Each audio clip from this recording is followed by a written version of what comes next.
Welcome to the Creation Justice Ministries office, where I serve as executive director here.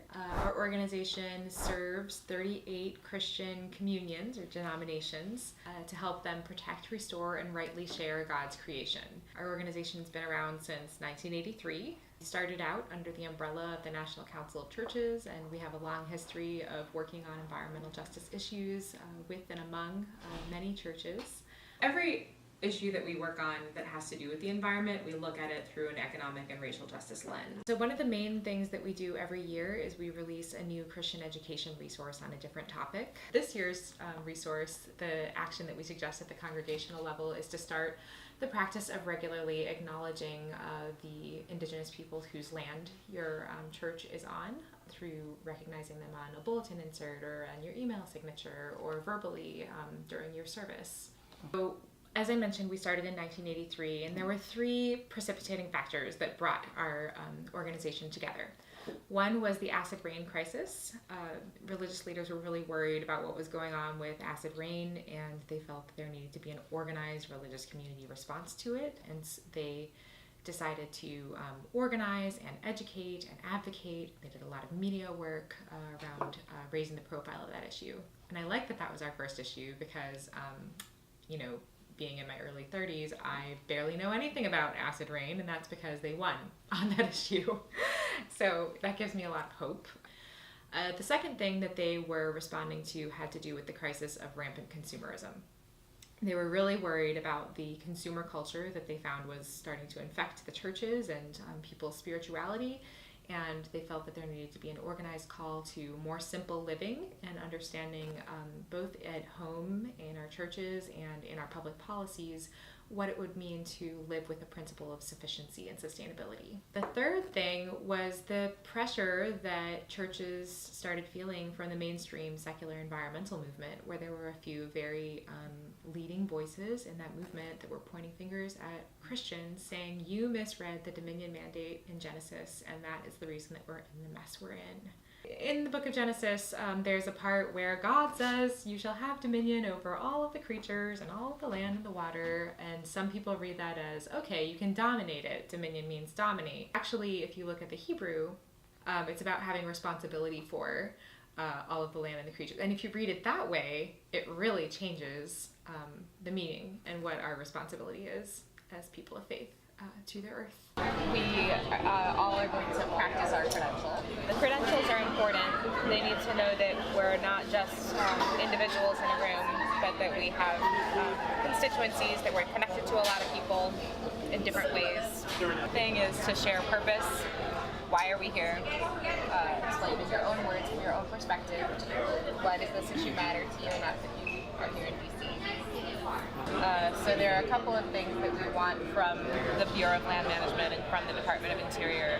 We want them to, at the very least, extend the comment period and hold public stakeholder meetings where people who express themselves in oral tradition will have a chance to weigh in on this process. What we really want from them is to leave the monuments alone. And you can explain why. I'll try to go. My name is Jackie Davis Coelty. I'm from the Pyramid Lake Paiute tribe. I also belong to St. Mary's Episcopal Church, and through that, and I work at the Pyramid Lake Museum. But I'm here on my own through my, because I want to, I don't know, because I want to, whatever.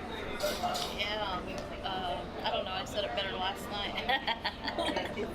It'll come to me though. Maybe we should pray, ask for the Holy Spirit to help us. Yes, please. Dear Heavenly Father, we just thank you for this meeting, this fellowship.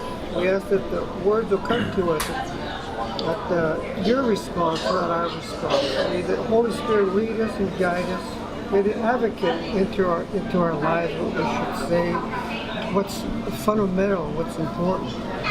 We just ask that our fellowship will be wholesome and enlightening, and lift us up. And we thank you for the food that was served. And we ask this in Jesus Christ's name. Amen.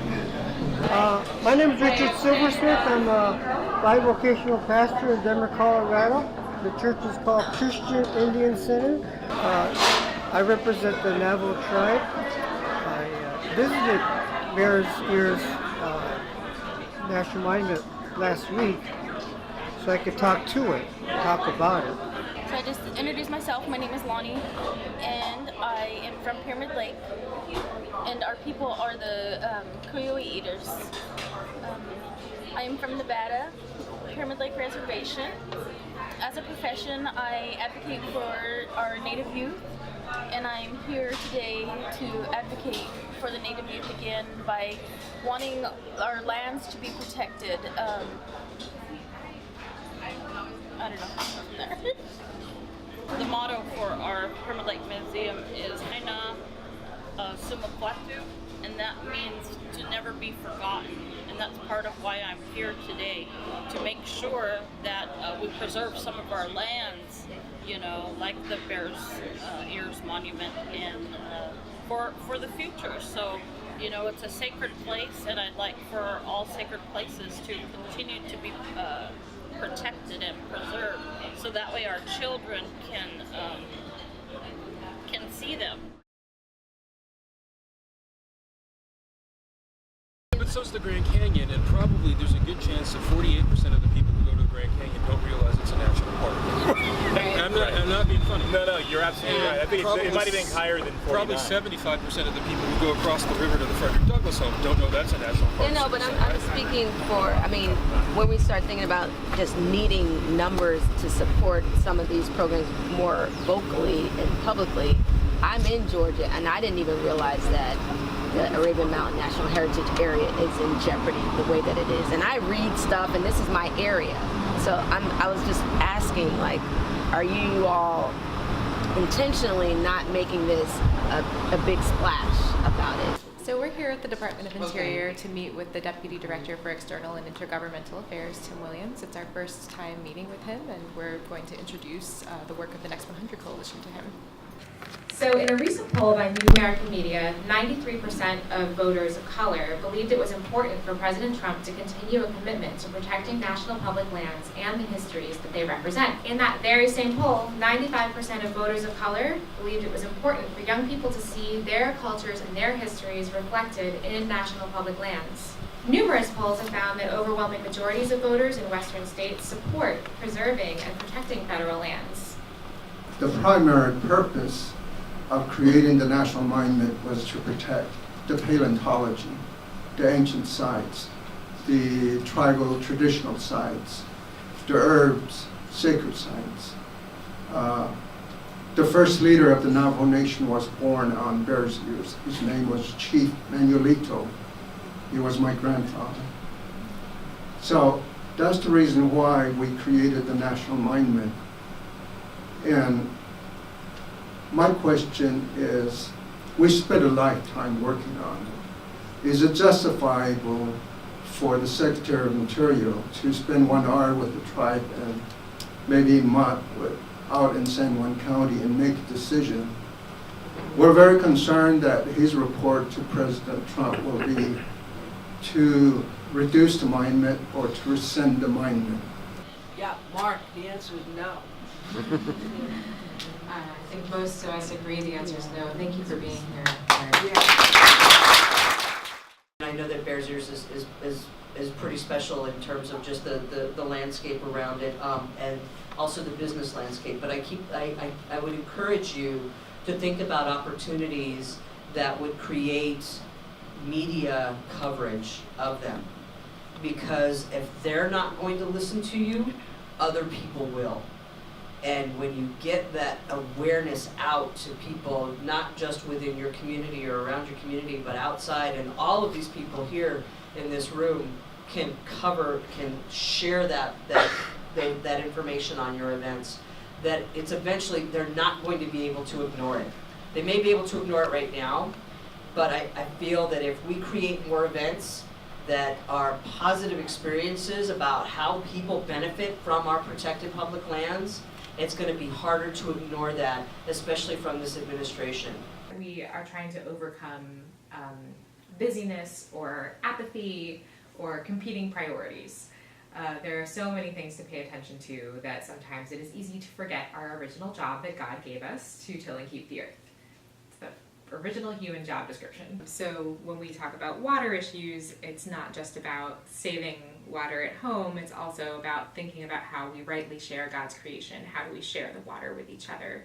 What does it mean that in Flint, Michigan, a whole city full of people were poisoned with lead? What does it mean that in Charleston, West Virginia, 300,000 people lost access to safe drinking water because of chemical spills?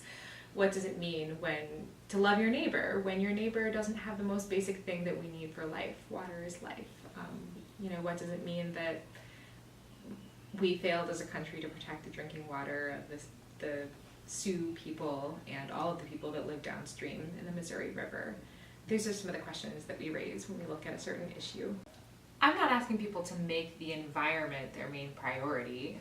What I'm really asking is that people start to see care for creation as a part of their identity as a human being, as part of the way that we live out our faith. And once you take that identity on and understand that as part of your faith journey, it's not one more task to do, it kind of becomes part of who you are. And that's the kind of transformation that Creation Justice Ministries seeks to foster in people.